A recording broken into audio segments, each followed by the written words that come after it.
2년 전 KBO리그를 주의 깊게 살피던 메이저리그 스카우트들은 KBO리그에서 메이저리그로 바로 진출할 가능성이 큰 선수로 보통 3명을 꼽았다.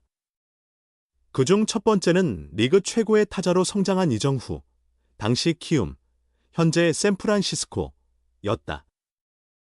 두 번째는 에이스급 잠재력을 보여준 안우진, 키움이었고, 세 번째는 광속 사이드암 투수 정우영, LG이었다. 이정후와 안우진은 모두 자타가 인정하는 최고의 선수들이었다. 메이저리그 구단들의 높은 평가도 전혀 이상할 것이 없었다. 정우영 역시 실력파였다. 서울고를 졸업한 후 2019년 LG의 2차 2라운드 전체 15순위에서 지명된 정우영은 2019년에 56경기에 출전해 65 3분의 1이닝을 소화하며 4승 6패 1세이브 16홀드 평균 자책점 3. 71호 신인상을 수상했다.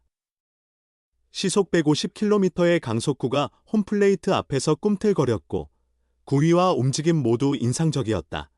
정우영은 2020년 65경기에서 20홀드를 기록했고 2021년에는 70경기에서 65이닝을 던지며 7승 3패 2세이브 27홀드 평균 자책점 2.22로 전성기를 맞았다. 2022년에는 67경기에서 2승 3패 35홀드 평균 자책점 2.64를 기록하며 3년 연속 리그 최고 불펜 투수로 활약했다. 메이저리그 스카우트들이 정우영을 주목한 것은 전혀 놀라운 일이 아니었다. 독특한 투구 폼의 구속과 구위를 모두 갖춘 그는 메이저리그에서도 관심을 끌었다. 그러나 정우영은 2023년부터 어려운 시기를 겪기 시작했다. 투구 폼에서 퀵모션과 주자 억제에 문제가 있었고 메이저리그에 적합한 투수가 되기 위해서는 이러한 문제를 반드시 해결해야 했다. 그래서 폼을 바꾸고 다양한 수정을 시도했지만 과정이 순탄치 않았다. 지난해 60경기에 출전했으나 평균 자책점이 4.70으로 급등했다. 갈피를 잡지 못하는 인상이 강했다. 올해는 개선된 피칭을 기대했으나 여전히 기대 이하의 성적을 보였다. 정우영은 19일까지 1군에서 23경기에 출전해 18 3분의 2이닝을 던지며 홀드는 3개, 평균 자책점은 4.34로 부진했다. 6월 18일 콜업 이후 2달 정도 1군에 머물며 경기력 향상을 위해 노력했으나 효과를 보지 못했다. 정우영은 올해 9이닝당 탈삼진 개수가 6.27로 낮았고 9이닝당 볼넷 개수는 4.82로 높았다. 볼쌈비가 좋지 않았고 피안타율도 0.338로 높은 상황에서 이닝당 출루 허용수, 더블 힙까지 88로 상승했다. 좌타자 상대 피안타율은 0.471, 포피에스는 1.268로 매우 좋지 않았다. 이로 인해 예전처럼 1이닝을 소화하는 필승조로 활용하기 어려워졌다. 1이닝을 던지다 보면 선발이나 대타 상대로 좌타자를 맞아야 했는데 이를 넘기지 못하고 자주 무너졌다. 이 문제를 해결하지 못한 정우영은 17일 잠실 기아전에서 3분의 1이닝 동안 1피안타 2볼넷 3실점으로 무너졌고 LG는 19일 그를 2군으로 내려보냈다. 몸에는 문제가 없으나 경기력 조정 차원이다. 결국 LG 불펜이 완성되려면 정우영의 회복이 필요하다. 1위는 멀어졌지만 포스트 시즌 진출 가능성이 높은 LG에게 큰 무대에서의 활약을 위해 정우영의 힘이 필수적이다. 이제 포스트 시즌을 앞두고 마지막 조정 기회가 주어진 상황이다. 기한이 얼마가 되든 이번 기회에 1군에 올라와 성과를 내지 못한다면 LG로서는 큰 고민에 빠질 것이다. LG는 정우영이 실마리를 찾아 다시 1군으로 올라오기를 바랄 뿐이다. 한편 다른 구단들도 로스터를 정비하며 다가오는 주중 3연전에 대비했다. 롯데는 시속 150km를 넘는 파이어볼러 선발 유망주 이민석을 1군 엔트리에서 제외했다. 팔꿈치 수술을 마친 이민석은 시즌 15경기에서 2패 평균 자책점 7.71로 기대 이하의 성적을 기록했다. 롯데는 비어있는 5선발 자리에 이민석을 넣어 몇 차례 기회를 주었으나 확실한 성과를 얻지 못했다.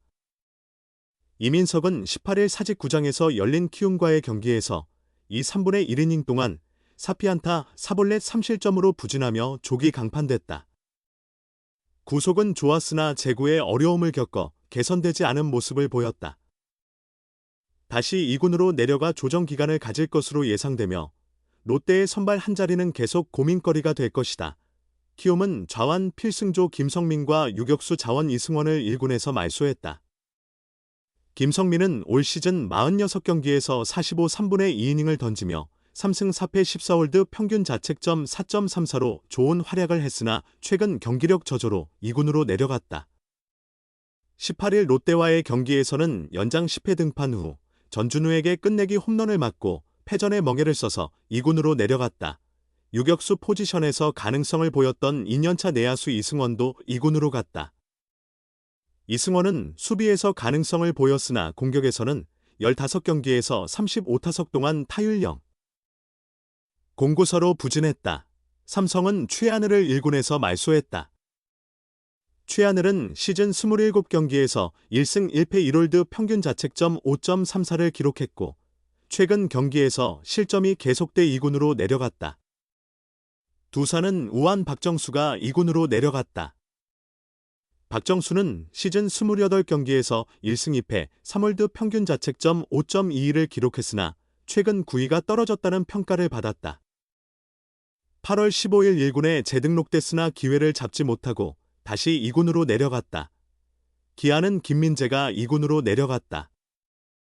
김민재는 올해 1군에서 2경기만 출전했으며 8월 18일 1군 엔트리에 등록됐으나 기회를 잡지 못하고 다시 2군으로 내려갔다.